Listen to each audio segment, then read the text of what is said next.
Hello and welcome to another edition of the Coach Benway Podcast. I am Coach Redpill, joined as always by Dr. Benway, and we're going to be discussing something pretty interesting, which is what can be learned from studying socialist critiques of society when you aren't a socialist.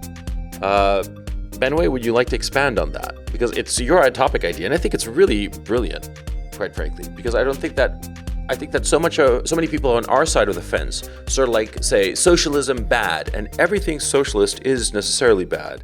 And I think that that's a huge mistake. You? Yeah, so let me start with an actual practical event. I won't go into the details of dissecting it because we'll save that for the weekly bio, but I'll just cite it as a jumping off point. So a recent bit of reality.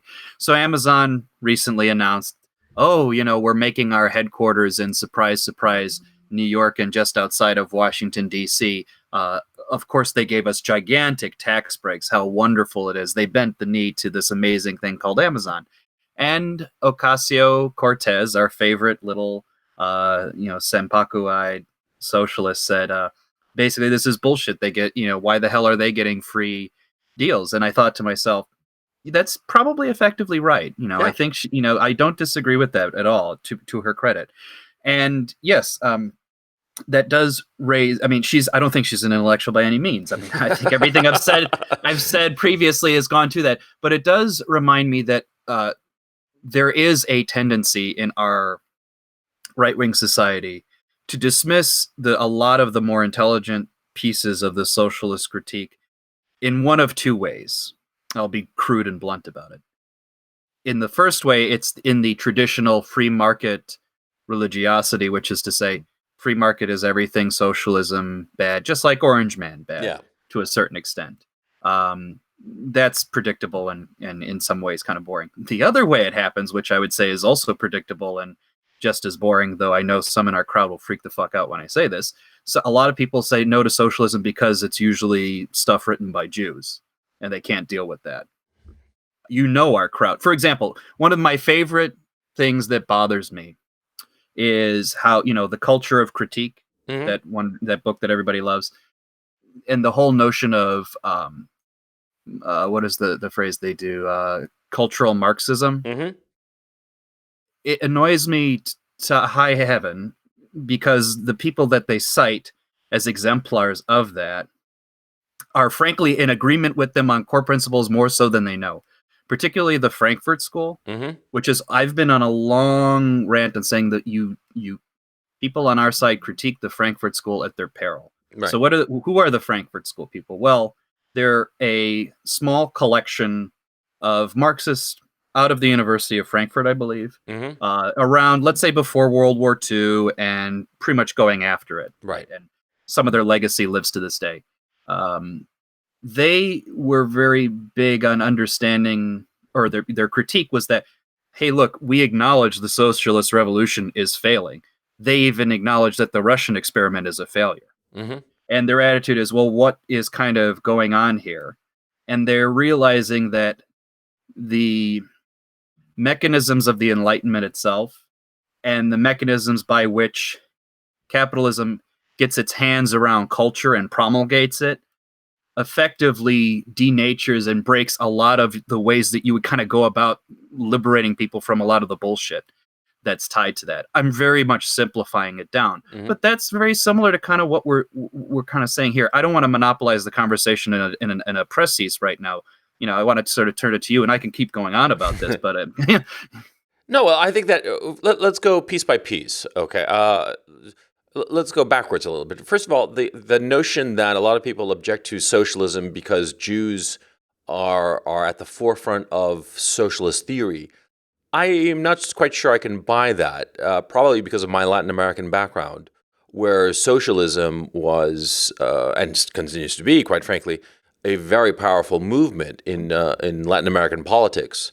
And nobody thinks about it as like a quote-unquote Jewish movement. Nobody thinks of it in those terms. So my own experience is not so much from that point of view. It's more of a point of view of sort of like middle class, déclassé intellectuals who were not able to find a place for themselves in a capitalist society, who attack capitalism because of their by virtue of them being alienated, or not by virtue, but rather because they are alienated from that capitalist society, from that capitalist market economy thinking, because they're simply not particularly effective in that arena, and they are effective in arenas that capitalism does not financially reward. Intellectuals traditionally in capitalist societies don't get rewarded that much, and so that's why Latin American societies, the intellectuals there tend to be socialist, okay, because they feel alienated from that. But that's one point that I'm not sure I agree. The other thing I do agree. Hang on. Let me just finish the point that's more important, actually. I do agree with your notion that we on the right tend to have this capitalism über alles kind of thing. The market will take care of it all. The market is the panacea, which I do not agree with at all. I think that the free market economics are an incredibly useful tool to allocate resources in a society, but they should not be the mechanism by which we allow value to be placed in society. Because capitalism is useful for resources, but a society's values should be decided irrespective of whether it is efficient in a capitalistic economic sense. You see what I'm saying? And I think that a lot of people on the right rescind on their responsibility of making moral choice and defer to capitalism to make the choice for them. And it's convenient for them, and it gets an outcome that they want, but it's not necessarily healthy for a society. And I think that aspect of, well, it's not quite Marxist socialist criticism of capitalist societies, but it goes in a direction that I agree with insofar as socialists are concerned, that capitalism cannot be the be-all, end-all. It's just one more part of a healthy society. Well, socialism is one of the critiques that made the first clearest articulation of the totalizing effect of a capitalist way of life, right? Think about it this way from a lot of the right-wing folks.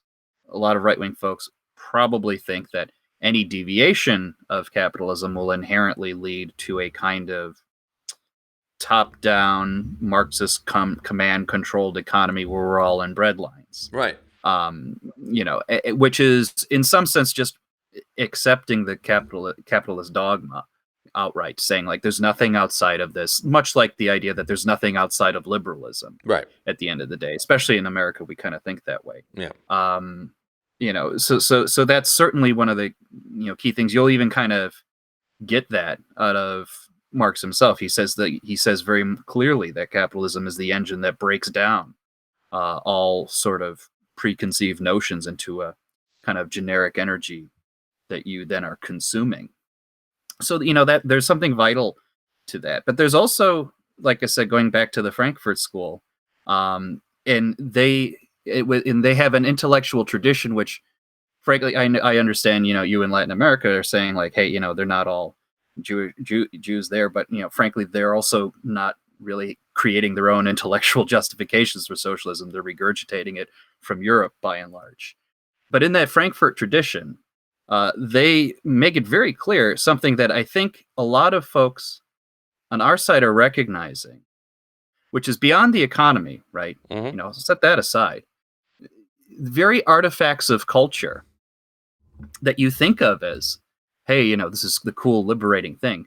It's as much a commoditized product as anything else. Mm-hmm. You're kind of separating yourself from, or you're alienating yourself from a lot of the core impetus, the human spirit, the freedom that kind of generates it.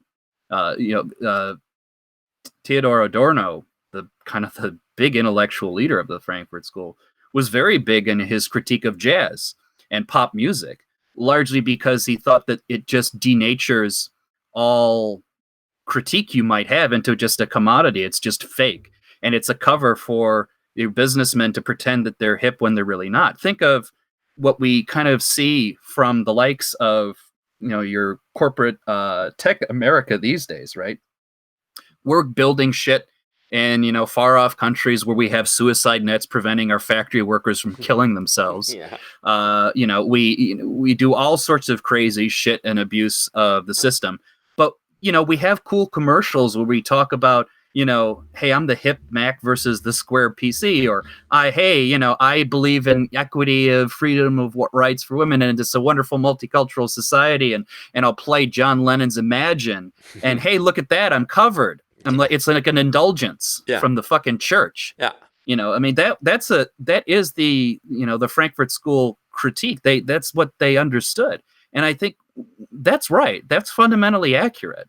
Yeah. Well, the thing that bothers me about our current capitalism is that it's not capitalism. It's crony capitalism. It's this weird combination of the government and the larger corporations that basically view people as cows to be fattened and slaughtered. It's kind of horrifying if you think of it in those terms.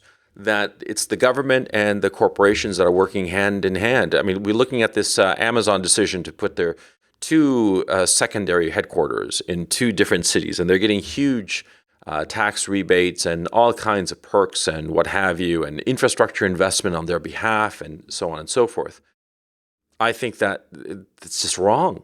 That the cities are helping a corporation maintain and expand its monopoly, because that's ultimately what Amazon is. It's a monopoly player. And of course, I'm a hypocrite by critiquing Amazon since I'm an Amazon user. But hypocrite though I may be, I'm not wrong either.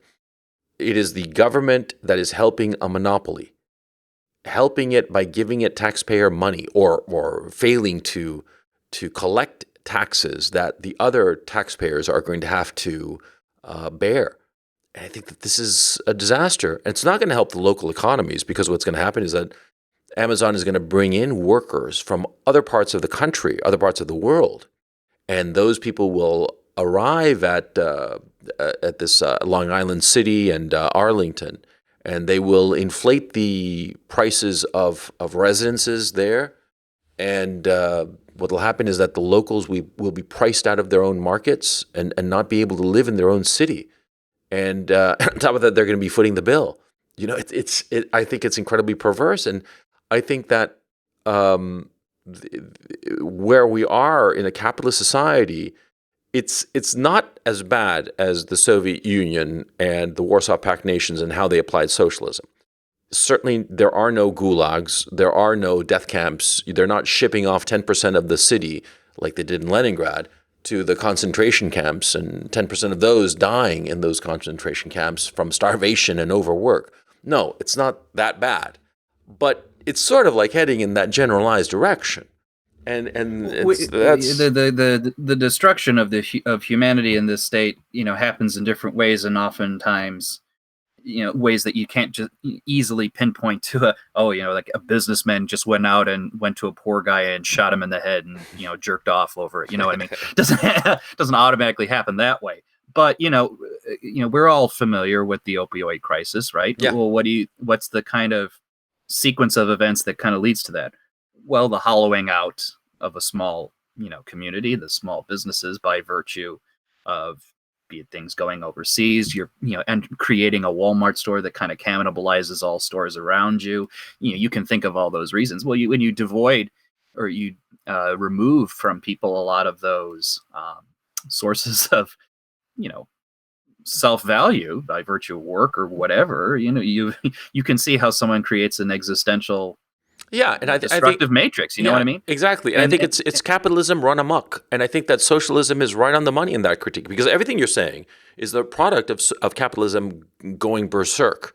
NAFTA, the allowing capital to have no borders and be able to float around wherever it wants to, and therefore capital would automatically chase after cheap labor markets like China, Vietnam, Mexico, Honduras, and what have you, hollowing out the middle classes of the more developed countries, causing these opioid epidemics, causing the hollowing out of flyover America. This is unfettered capitalism, and so the socialists are right. They're right, and we on the right have to accept that and work with it, because they're right in their critique. And you brought up something else that is, I think, very important to recognize. I'll eventually get to why I still don't, follow socialism. I'll save that for later, but Mhm. I'll give the devil its due now.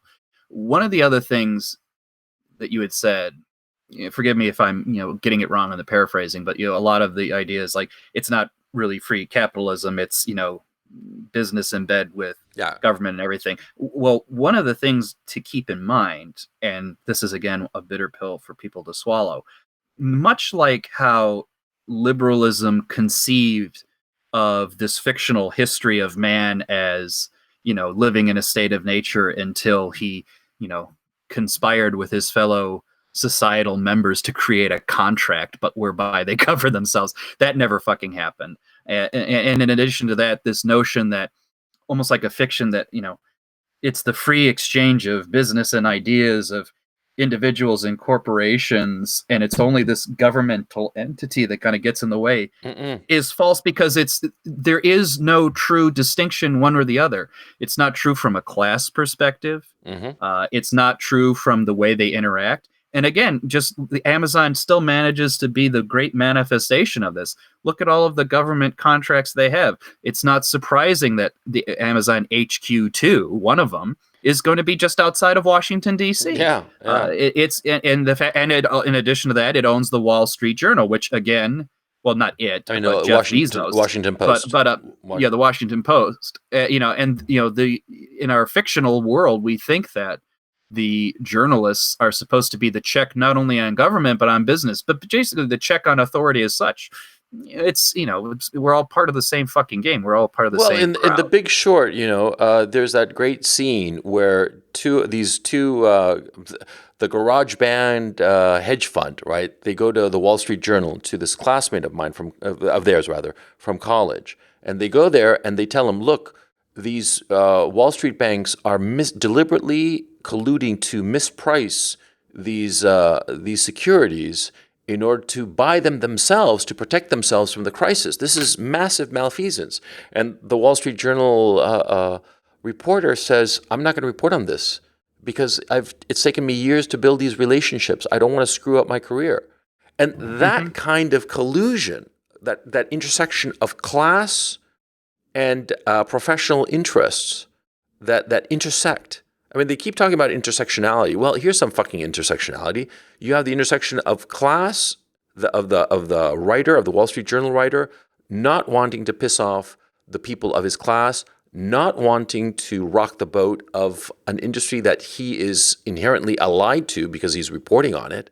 And people in our side fail to make that critique. Now, should we wear a hair shirt about it? No, but we should be upfront and grown up about it and say that there are certain attitudes that we have allowed with this rampant capitalism that is destroying what we value. It's certainly destroying the culture that we have. It's certainly destroying the lives of so many people, countless people who are because of education and ability and this, that, the other, class and what have you, not able to get on this rocket ride to the moon of prosperity that has only affected the top 10, 15%, maybe 20% if you want to be charitable. But the 80% at the bottom, they've lost out. They missed the boat. They're watching as everybody sails away on this great cruise liner, and they're stuck eating coconuts on a deserted island. I mean, that seems to be what's going on. And our side doesn't critique this.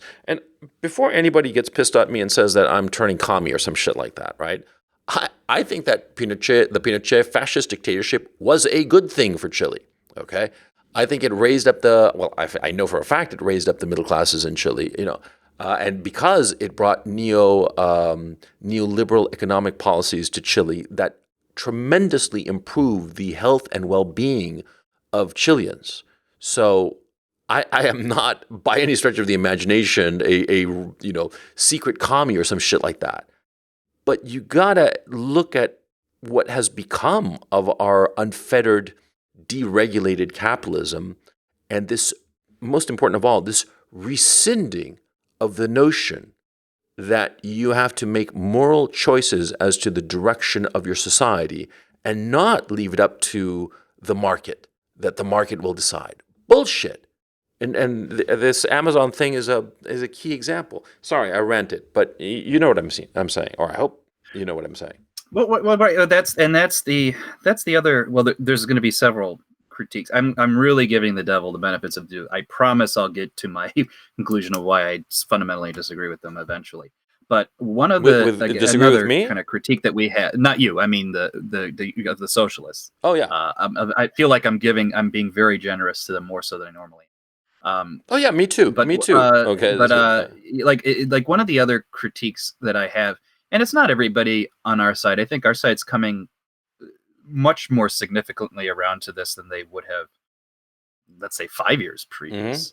But there's still members of our crowd who still thinks that, all sorts of kind of authority or collectivism is just kind of nonsense, or inherently wrong, evil, and inherently, and that's immature. The thing about that, I mean, again, we keep reiterating the fiction that the individual really dictates a lot of its own things, when in reality, we are always functioning as a collective group.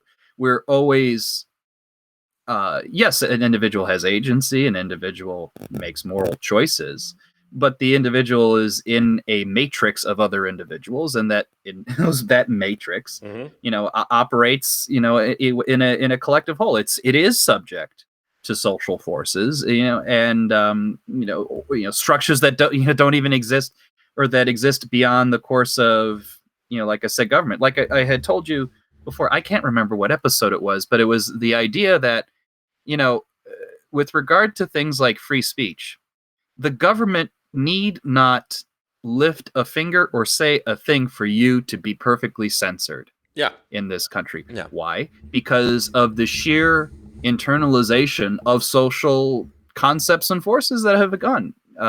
Everybody has internalized, and by everybody I mean most large-scale corporations have internalized the multiculturalism is good. Saying things that are an embarrassment to that image is bad. We'll fire whomever kind of rocks the boat for us, right? Yeah, exactly. There was no government organized restriction on speech that caused that to happen. None whatsoever. Yeah, exactly. It would be completely illegal. And so a lot of libertarians spout this bullshit that, it's not the government limiting your free speech, it's a private corporation. Therefore, QED, there's no censorship. It's just you got deplatformed, and that's A-okay. Fuck that. And they keep saying, oh, well, if you want free speech, go and build your own platform. Well, they try, and they keep getting silenced. So on a philosophical, on an argumentative level, that's not true, and on a practical level, it's not true. And so our side has this problem with collectivism, with the word collectivism, the notion of people acting as a group for their collective best interest. Now, I think that that's fucking stupid, because ultimately, every human endeavor that has been successful has been collective. No man is an island unto his own. No man has single-handedly been able to achieve anything. It's always either building on what has come before, or working with a team of people to build something. It has always been a collective endeavor. And so this fear of collectivism on our side, it's stupid, it's immature, and it prevents us from arguing and fighting for those things that we believe in, because we're like, yeah, well, we all agree, but we're not going to join up forces because that would be collectivist. It's just dumb, but that seems to be the case on our side. You know what I mean? Right. I mean, well, it reminds me of again, forgive a little bit of Marxist history here, but it's useful.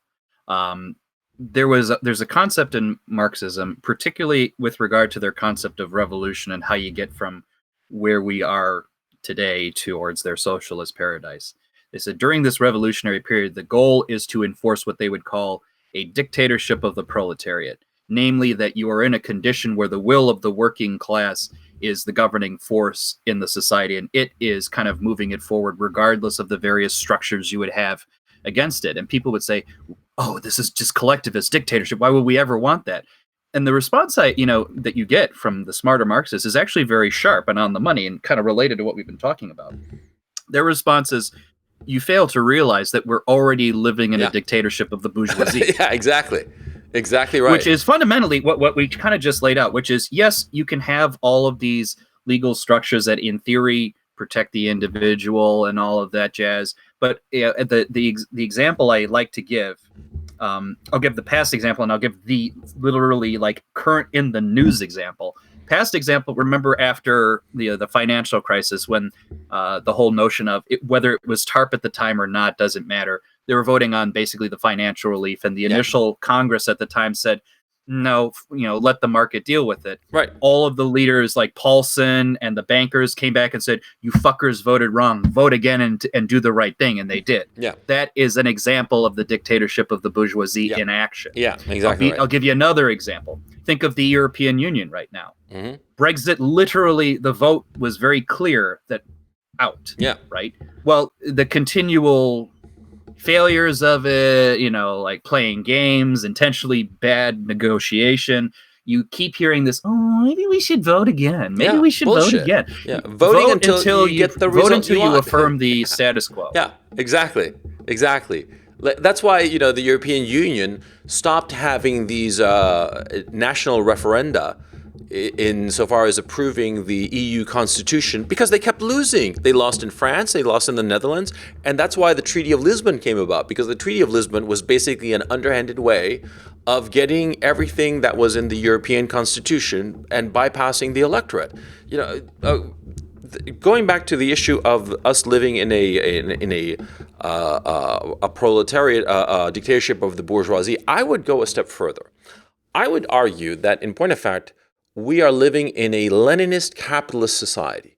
And let me unpack that. See, the difference between Marxism and Leninism, or Trotskyism and Leninism, it doesn't matter at this point.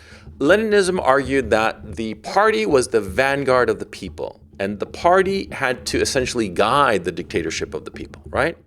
Well, we have that. But rather than it be an organized party, it's more like a class collective.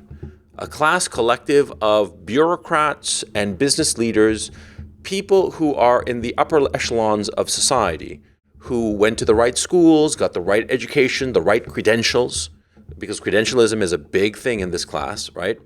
And they got the right credentials. They never made waves, because that's how you get a credential. You don't make waves. The revolutionary, the guy who really breaks the mold, he is never going to be a part of that class. Maybe once in a while you'll have one Steve Jobs and another Mark Zuckerberg, but they are few and far between. And notice they all, trim their sails and join this collective upper echelon class. I don't know what to call it, but I think that you, Benway, and our audience pretty much understands what I'm talking about. See, so we have this Leninism, but it's class-based as opposed to party-based, and it's capitalist.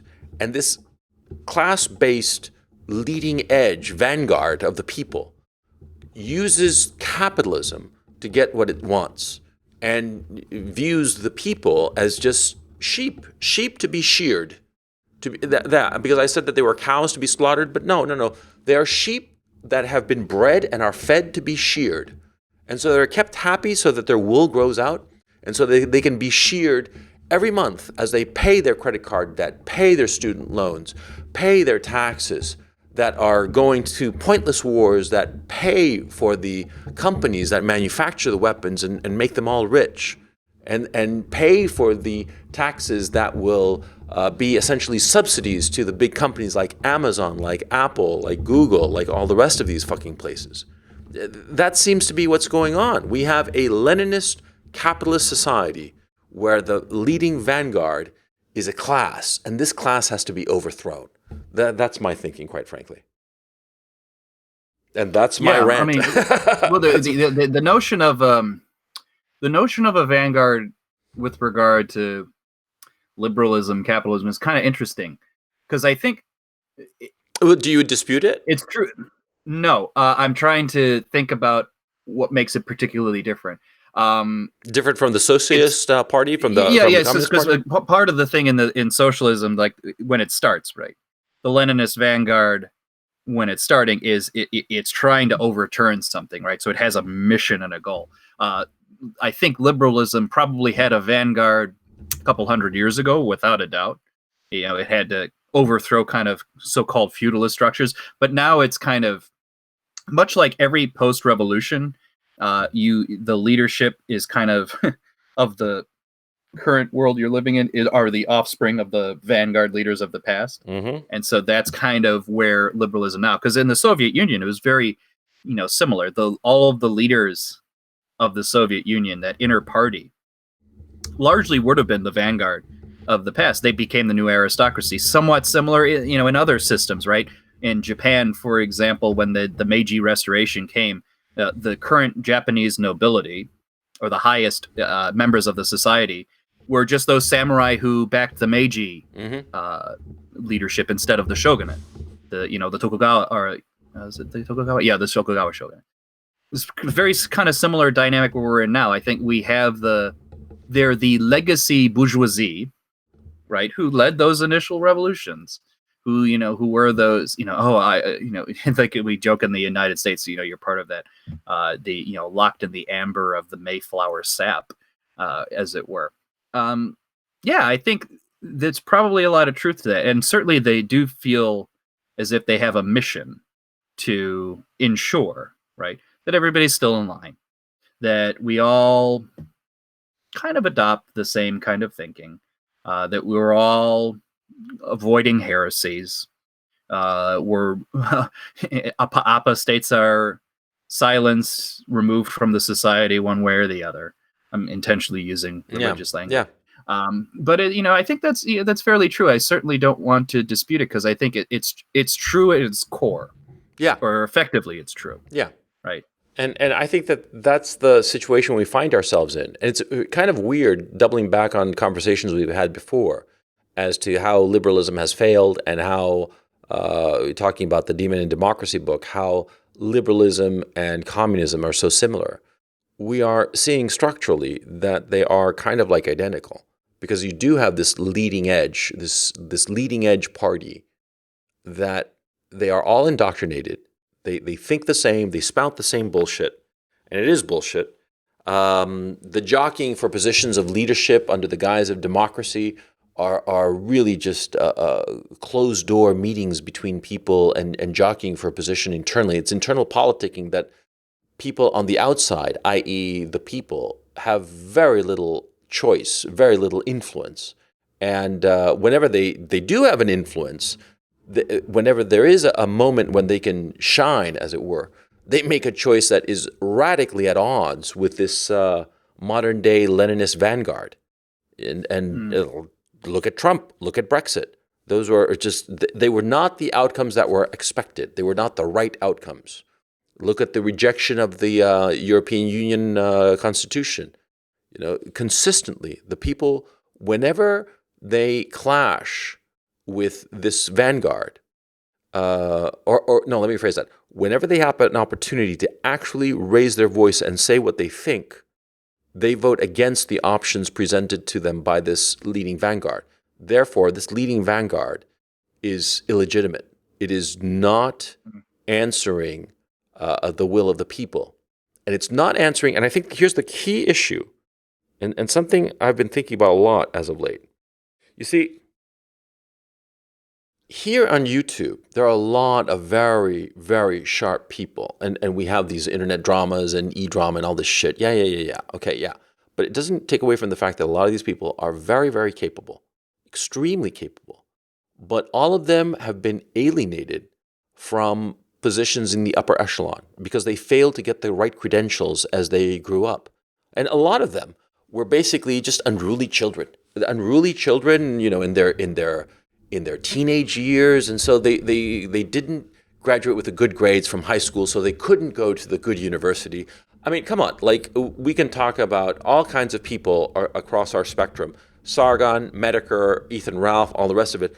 All of these guys, that they are brainier and intellectually weightier than a lot of guys who went to the right universities, because you and I both went to the right universities, and we know the level of idiocy that graduated from the right universities, right?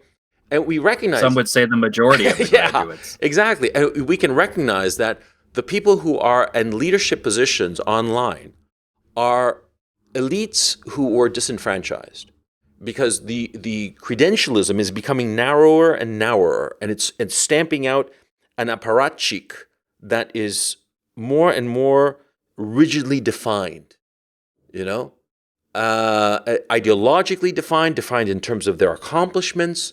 And so it's becoming more and more disassociated with each passing year, each new generation that exits high school and goes to these colleges and then graduates. Every year, this leadership class of the top 10, 15, 20%, they are becoming more and more separate. And more to the point, you are growing a larger and larger community of disenfranchised elites or potential elites who have the capability to take over, to organize the revolution and wipe out the current leadership. You see what I mean? You wipe them out potentially violently, and that's my thinking. What you're talking about, taken generally, like especially when you say, "Hey, look, we got a lot of capable people here. They've been kind of alienated from the situation." That reminds me of the other key element I think should be learned from the socialists of not necessarily of today, but just socialists of the past. Mm-hmm. It's the organizing principle.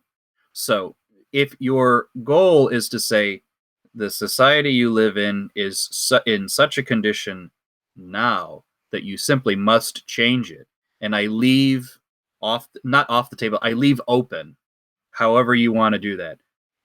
I'm not going to say one way or the other, because that's part of what I'm saying. You have to learn from the socialists who did this already. Mm-hmm. They have spent, the socialists have been busy for, decades. Let's say broadly 200 years. Centuries. Yeah. 200 years of histories of organization and revolution. You're going to learn positively where it succeeded, negatively where it failed. Admittedly, there's a lot more on the negative side, but there have been revolutions that have succeeded. Those lessons of organization, not just like the arguments you make, we do that all the time. It gets to the point of navel gazing. Yeah. But how to organize cadres, how to keep people busy, how to keep the arguments going, how to keep your organization in line, how to avoid internal fights and schisms. All of this is learnable. Yeah. All of this is applicable to our side. It's independent of the content of their rhetoric, the content of their program for the future, beyond just, like I said, the basic organization and how you change the society. Yeah.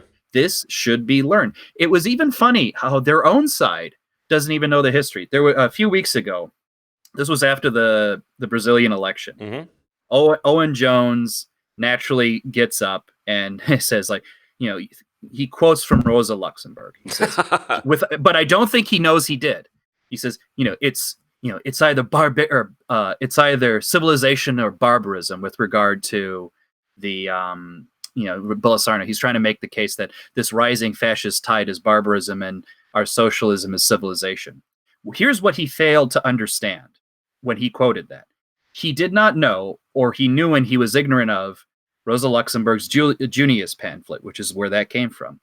That pamphlet was not criticizing fascists.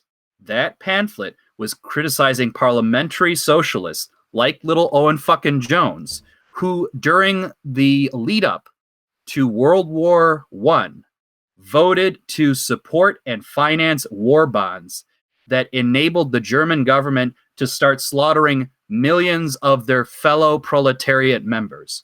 She was criticizing them for their strategy of participating in the parliamentary system, going along with it, and being nothing but lickspittle to the powers that be in Germany. She was critiquing the likes of Owen fucking Jones, and he doesn't even know that. I mean, and this is the lessons you learn. These are the natures of their fights. The whole socialists have a long history of saying, do we do reform or do we do revolution? What makes sense one way or the other way? Why should you think this way or the other? As I said, worthwhile, independent of what you're saying, of what your particular ideology is. Yeah. This is just how humans organize. This is lessons that can be learned. And the great thing about socialist texts, you don't have to pay a fucking dime for them because they don't believe in property. You can just find all this shit online. Yeah. Yeah. So basically what you're saying is that we should take a deep dive into socialist tactics and socialist strategies for winning power and adopt them as our own. That's what you're saying. either looking for winning strategies or learning from the abject failures. Oh, yeah, of course. But I mean, look, the socialists have been successful, okay? Or else there wouldn't have been a Cold War. Historically. So Historically, yeah. It's successful in gaining power. So it would be smart to be studying them. And to tell you the truth, it's not something that had really occurred to me. But yeah, I think that we're in the same boat. Because the thing is, my problem with the current paradigm is that it's so goddamn corrupt and so closed off. And everything is a matter of degrees. If the current system were less corrupt, if the current system allowed for true capitalist failure, if the current system allowed for real electoral choice, I wouldn't have a problem with it. I'd be like, okay, whatever, But from my point of view, there is a corruption between the governments and the larger private corporations, and there is a view by these elites that the people are just sheep to be sheared. And there is also this issue that the profits are private, but the losses are socialized. And Right. Most important of all, it seems to me, there is a failure to understand that the family is the atom of a society, and the family, the mother and the father, and the mother taking care of the children while the father earns a living, that is the atom of a society, and that has to be protected at all costs. And policies should be implemented for the benefit of families, not individuals, families. And it has to be a guiding principle. And I think that, it's something to think about. How can I put it? Of us becoming our side, becoming basically familial communists, if you will. I don't know how to put it in that sounds an awkward phrase, but you see what I'm saying. I'll phrase it this way. It was no accident when I sent that idea that I phrased it as, what can we learn from the socialist critiques of society when you're not a socialist? Yeah. I did not say how you can be, how we can adopt the socialist program. No, fuck or that. The socialist go forward plan. And that's the key bit there. So yes, their critiques are very solid. If you you should frankly read Marx. I don't mean you, Coach. I mean, all of us. You, the audience, or for everybody. It's worthwhile. There's particularly his earlier stuff when he's actually recognizing the problem. Well, I'm thinking of the reading... problem is, and where we have to differentiate is that the program, their vision for the future, is a hot mess. It's basically liberalism on steroids. Right. That's kind of the source you have. As I think my favorite line of Chekhov was that I'm not really good at coming up with the solutions. I'm just very good at articulating the question very well. Right. I think that's kind of the situation you're in with that. They help articulate the question pretty decently a lot of times. Yeah. Well, in my own case, I have a very clear vision of the society that I'd like us to see. I'd like us to see a society where the family is the nucleus, and also, the family is the basic atom of the society, and also, the government does not save people. The people have to fend for themselves. And it will be tragic that a lot of people will suffer quite a bit, but that's the cost of it. That's the cost of having a healthy, vibrant society. You have to leave it such that people have to fend for themselves, and therefore it will oblige people to become more attached to one another as opposed to attached to an impersonal government that just writes out a check.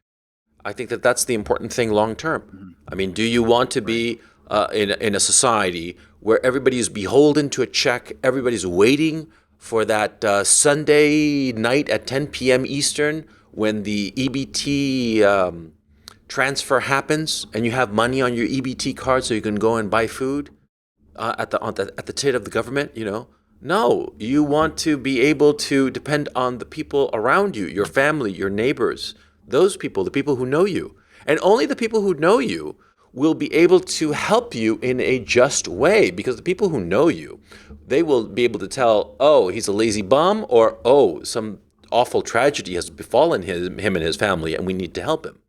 You see what I'm saying? Or taking it even broadly, do you really want to depend on this idea of a centralized large-scale legislative process to take care of all those details. It's not going to happen. Yeah. The whole idea of the legislature is even predicated on being, not necessarily being anti-community in certain respect. It's just a collection of votes. Yeah. That's certainly a piece of it. And the one thing I want to do, it may feel tangential, but I think it's related. It's unsurprising to me, a couple of the books that we've read on this topic, the critique of liberalism, right? Professor Deneen's book, The Demon in Democracy. It is no shock to me that both of them very clearly articulating the critiques of liberal democracy and capitalism as a species of that genus, right? No shock to me that both of them, very big on family and being against it, but they're both have a vision of a way out of it. One, Lejutko explicitly, Deneen implicitly, that the only kind of ethos you can get towards that largely comes from the church, specifically the Catholic Church, but any kind of church almost could do. It's not a shock to me that was the conclusion, and I think there's probably meat there. Yeah, I don't know how it's successful. It would have to be a more conservative, more judgmental church than we currently have. We're actually, dear audience, at the very least, a more robust church. Yeah, dear audience members, we're gonna talk about Vatican II in a upcoming episode. But for now, we'll just do this little placeholder on this issue. Yeah, but you were saying about a more robust church. Yes, I agree. It would have to be at least more robust. Yeah, and not a church which is wimpy, which feels like wimpy. Well, wimpy, yes, but also feels like a vacation retreat. Yeah, it's like, hey, it's Christmas time. I'm gonna go to the church and smell the incense and soak up the culture. And soak up the culture. And then I'll go to the Thai restaurant that's so good, it's right next door, because it's a plethora of restaurants and a plethora of beliefs of, cute little ceremonies and traditions from yore, Well, I mean, that's another example. The overlap may be a harsh term, but the connections practically intellectually between a lot of the socialist organizing and the Catholic Church, or not the Catholic Church, but the Christian organizing, that's not accidental. Yes, of course, there is a socialist tradition in certain Catholic, I keep saying Catholic, certain Christian traditions, of course. But if you really think at how the church was successful in the beginning, the whole notion of evangelization, the whole notion of the church organized itself in those early days, very much a revolutionary project. Yeah, we have to get back into that. Probably the most successful. We have to get back into that. We have to start organizing ourselves look, let's face facts. We are being persecuted, okay? It's only a matter of time. And to pretend otherwise is foolish. And we had the Andrew Anglin situation that he got deplatformed, and we have the Alex Jones situation.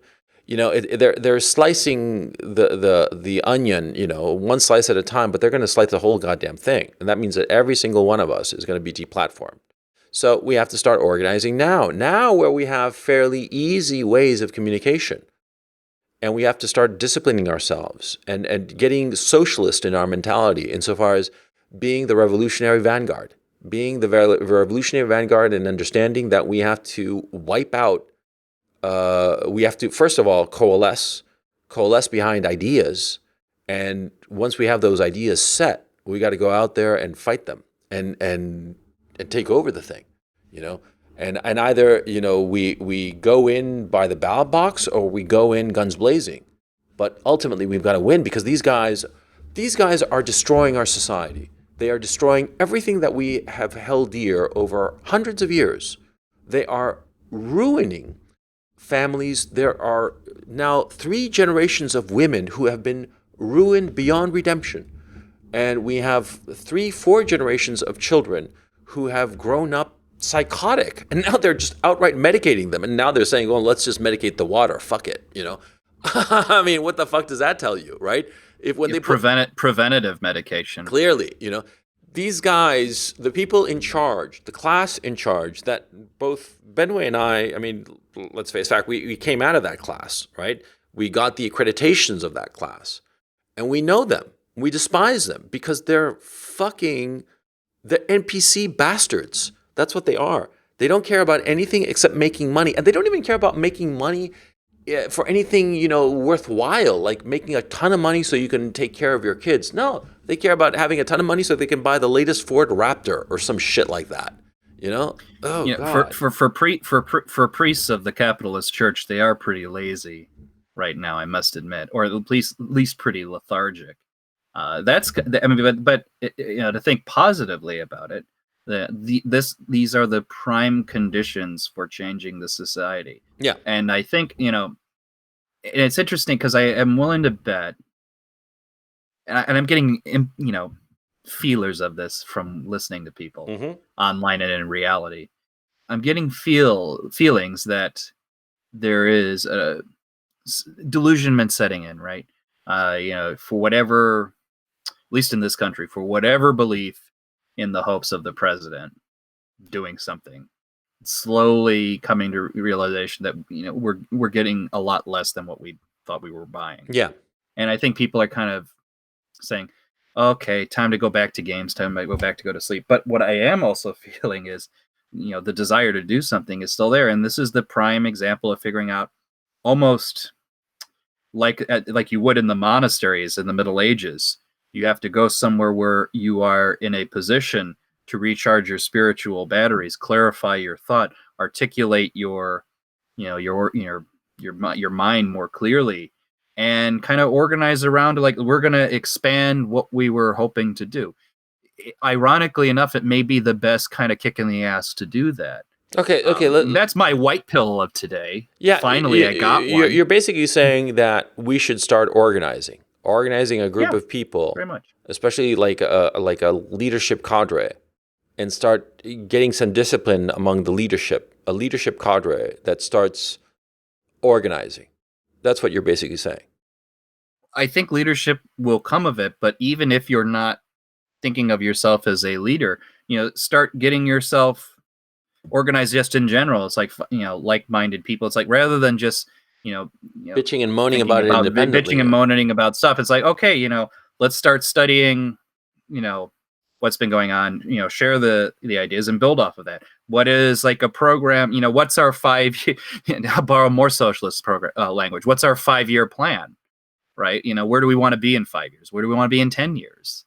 All of that kind of thing. I mean, just, looking at the southern border and saying, oh, these caravans keep cutting, Mr. President, build the wall. That means nothing. I mean, it would be a step above if you went to the fucking border yourself and started laying the bricks. You know what I mean? I mean, I'm not necessarily literally meaning that, but you get the principle of what I'm saying. Act upon it. Yeah. Kind of thing. Get ready to do it. That's kind of what you have to be ready for. And I'm not saying, I have the right answers here. I'm as guilty as every other motherfucker on the internet scene, right? I mean, but we have to we have to start getting our shit together and organizing it the way the socialists did, because the socialists were effective. The fucking Mao and his little gang, they took over the country. They beat the nationalists. They had everything against them, and all the internal squabbling and all the rest of it, but they were able to get their shit organized and win. And it's happened time after time with the socialists. So we have to start taking a page from the socialists, from the socialist insurgents, because I think that's the key issue. It's the socialist insurgents. They knew how to win, and we got to copy them.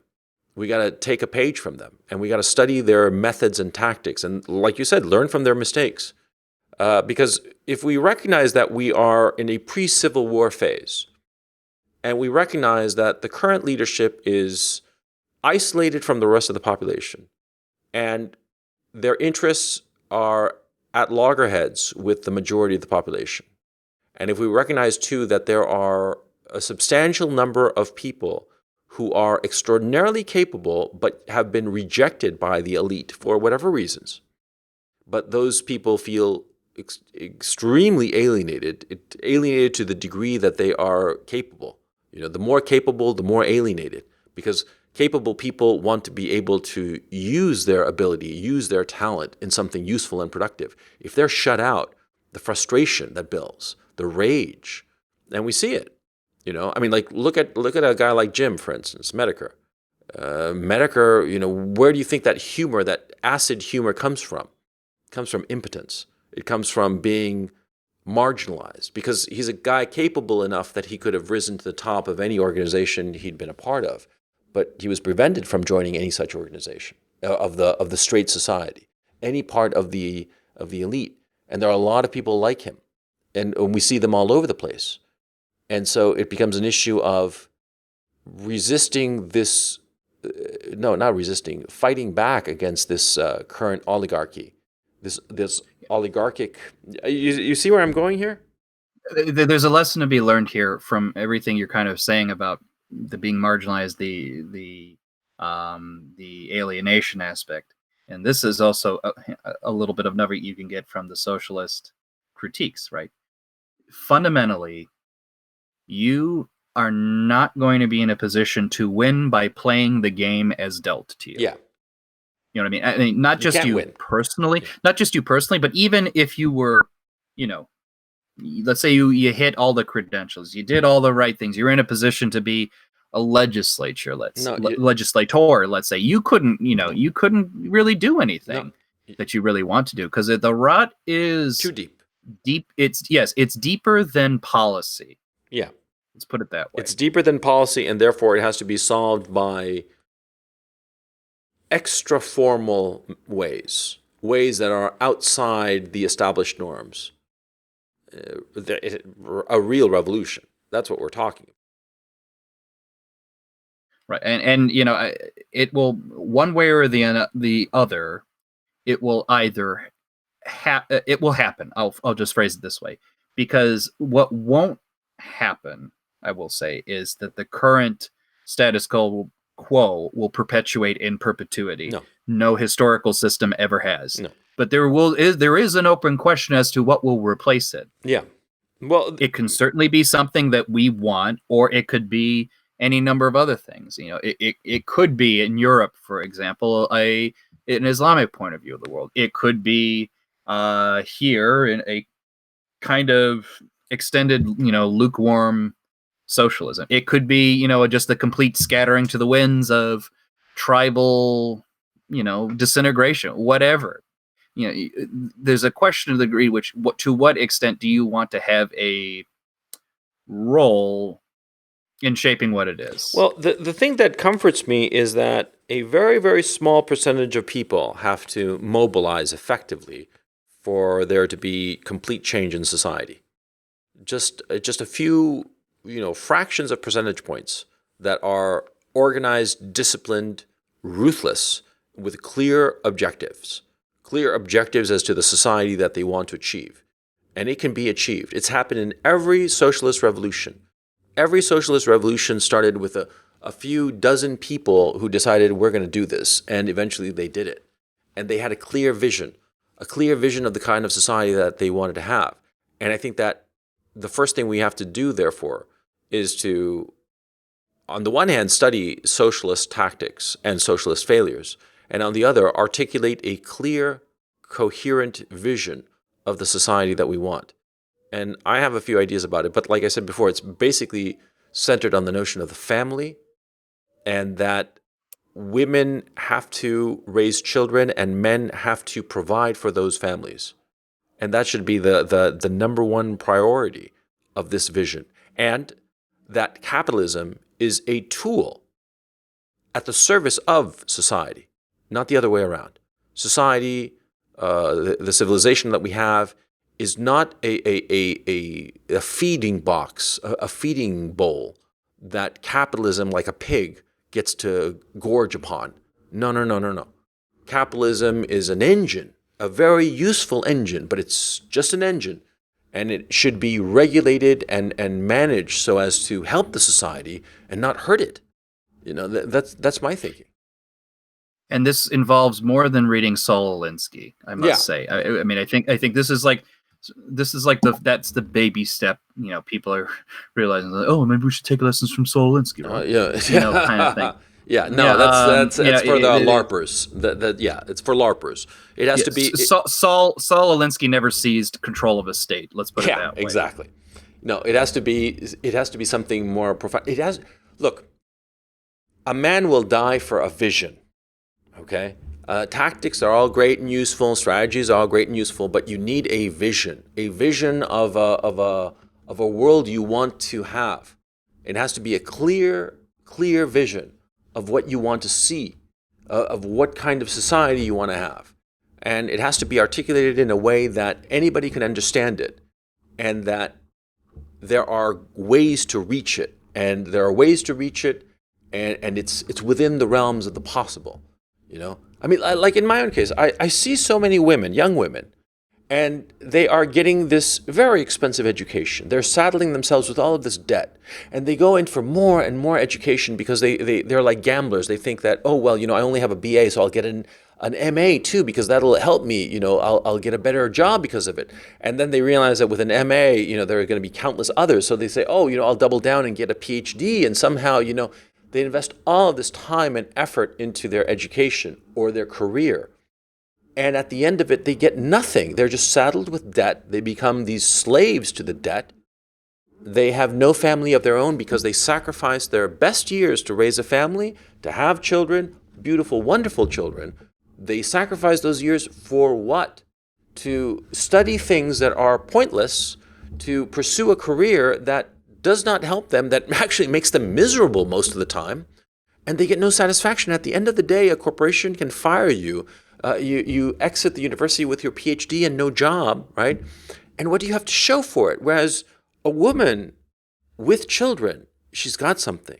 They're hers forever. And the love and affection that they will give her is something that will always be with her, as opposed to some crappy little job or some shitty little career or some foolish degree in some nonsensical subject.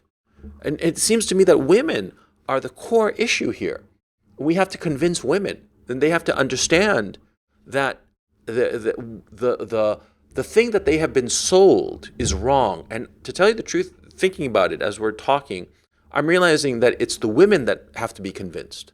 Because once the women are convinced, it's like religion. See, the first proselytizers of religion are usually the women. The Roman women were the ones who brought in Christianity and made it something until it grew and became the religion of Rome, right?